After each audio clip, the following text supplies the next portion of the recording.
My parents divorced when I was 2.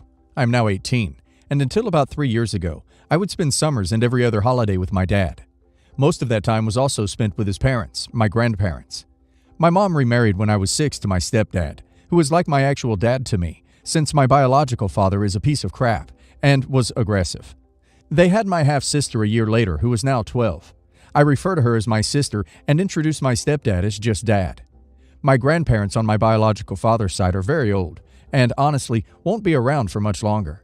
I haven't seen them in 3 years and have very limited phone calls with them, always on my mom's phone with her sitting next to me. They do not know this for certain, but have guessed over the years.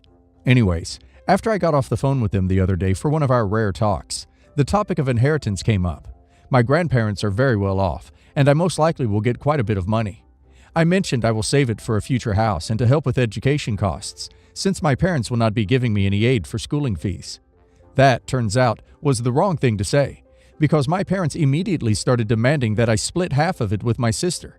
I didn't refuse because I know better, and I was honestly just shocked at their reaction. I really didn't say anything. Their logic is that every time I had to go away to visit them, that my sister had to go without having her big sister, and that she had faced a lot of difficulties with the situation. They also said it isn't fair that I would be getting all that money and she wouldn't have anything. I love my sister. If she needs help paying for college or rent when she is older, I will give it to her, no questions asked. I would have given her some of the money. Maybe not half, and maybe not just deposit it into a bank account, but she would get anything she needed. What I'm angry about is being told what to do with my money, as if they've been counting on this for a while, and I'm tempted to bring it up again to sort that out. Edited to clarify.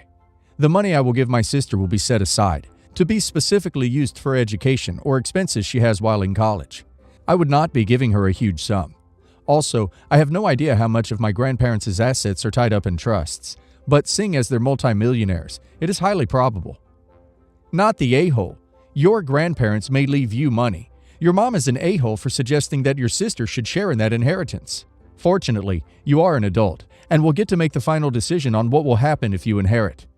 My mom does her best, but she is just very easily swayed by my stepdad, which is who I feel the actual driving force behind the whole situation is. As soon as I can, I am planning on moving out, and it will most likely be without telling them. Your mother monitors your phone calls and demands money. That isn't doing her best. Get out whenever possible. Not the a-hole. The unfortunate truth is that, from what you've said, your half-sister did not have a relationship with your grandparents. So, no, you do not have to split it with her. And your mother should not be expecting you to. That's absurd. It would be wonderful if you wanted to help your half-sister pay for college and stuff, but that is at your discretion.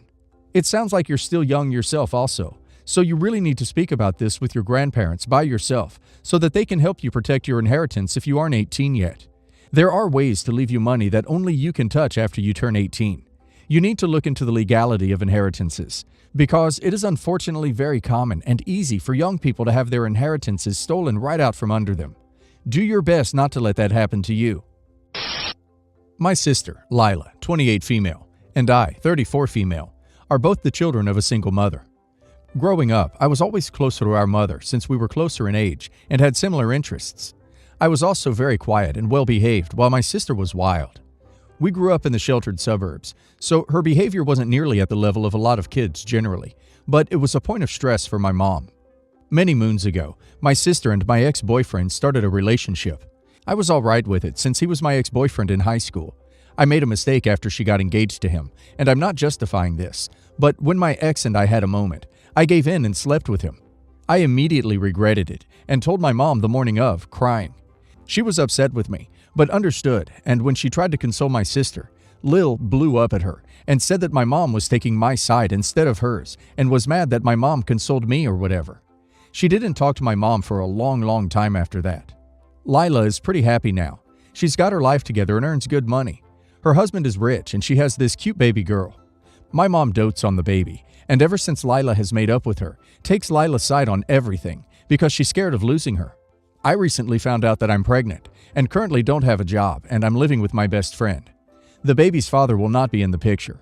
After the crap show that was this year, this child is a blessing for me, and I'm really happy and couldn't wait to tell my mom. Yesterday we were meeting for a picnic in the park, and I was really excited to make my announcement.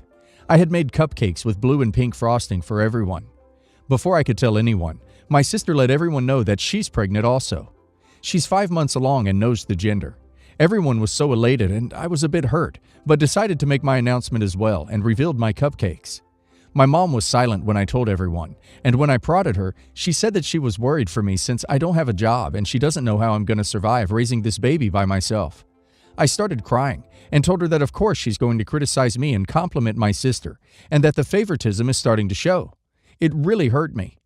My mom got hurt and said it wasn't her intention, and then my stepdad spoke up and said that she was right, and it isn't about favoritism since my sister's got everything figured out, and that he doesn't know if I'm capable of raising my child by myself. I yelled at all of them for underestimating me, and that just because I don't have some fancy job doesn't mean I can't raise my baby. I left in a huff. My dad later called me and said that he's sorry if my feelings were hurt, but that I really ruined the mood of the picnic by asking my mom of her thoughts, and ruined my sister's announcement as well as mine. I don't think I'm the a-hole, and I just want to prove it to them. Am I the a-hole? Yes, the a-hole. You slept with her fiancé, and you have the gall to ask whether you're the a-hole. She didn't steal your announcement. You stole hers. She announced it first, and you were jealous of the spotlight, so you stole it. It's not like she purposely stole it from you. Secondly, it makes sense that you'd be worried for a child if their parent didn't have a job or support within the midst of a global virus. What is this BS about favoritism? You slept with your sister's fiancé. If I was your parent, you wouldn't be allowed at family gatherings. You'd be disowned on the spot. I can't believe your sister even has the strength to continue the relationship. When I was reading the post, I couldn't stop thinking about how OP was the well-behaved child, while her sister was the wild child. Really gave off the feeling that she's upset she isn't the better child anymore, especially since it's probably been like 10 years, and it's still something she's proud of. Usually in posts like these, the mother favors the child that needed more attention, in this case her sister. But I'm getting the vibes that OP was the favorite child who was praised for being good, while her sister acted out because she was constantly being compared to her better sister. Now it's the opposite, and OP is upset because the dynamic has been reversed, and she's only now realizing what it feels like to be in her sister's place.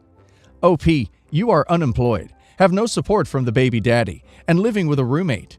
I think you're in over your head if you think a child won't affect your finances and living situation. So, my first grandson and step-grandson are the same age, 17, with a 3-month difference between the two of them. They both applied for colleges in California where I live. Now they both got into colleges that are near my house. My grandson called me and asked if he could live with me while he went to Pepperdine. He even offered to get a job to help with the bills. First, I know it's super pricey here in Los Angeles. So I said that if he comes out here and just helps me around the house, he could live with me for free, and I'd provide a monthly allowance. I don't want to see him struggle, and I want him to be successful. We came to an agreement, and he'll move from Michigan to live with me in the spring semester. My step-grandson later called me to ask if he could live with me because he got into a community college in Los Angeles, and I said no. He asked why, and I went into how he had been stealing from family, the mall, and had been arrested 2 times in the last 3 years. He said that he has changed, but my daughter said that her good jewelry was missing last week. She didn't want to assume it was him, but when he had a new iPhone that she didn't buy, she became suspicious. She asked him about it, and he said he had no idea. My daughter did his laundry and found a pawn slip for her jewelry in his pants. He looked at my daughter in the face and lied. He said, "Just give me a chance. You're playing favorites, and I'll come anyway with my bags." I said that I don't trust him, and that's why he can't live with me. It has nothing to do with favorites.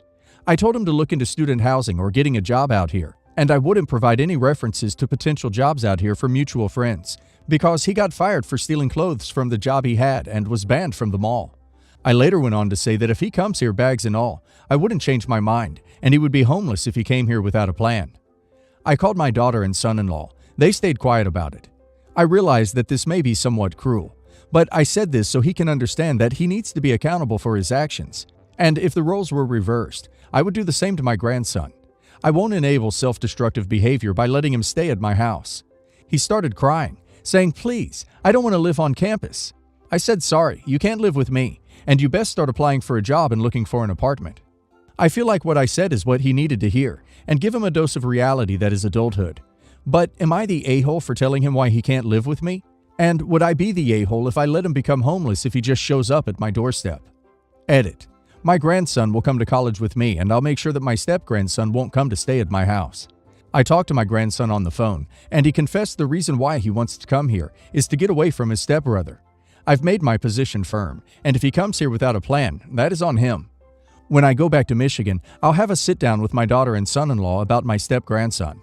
We talked on the phone, and we're discussing scared straight programs with the sheriff department, and military college too, if he wants to avoid student loans. Definitely not the a-hole.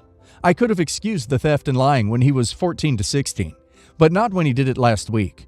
If I were your daughter, I'd be at the pawn shop and the police, because I can't see a reputable shop taking expensive jewelry from a teenager, especially one who is a legal minor.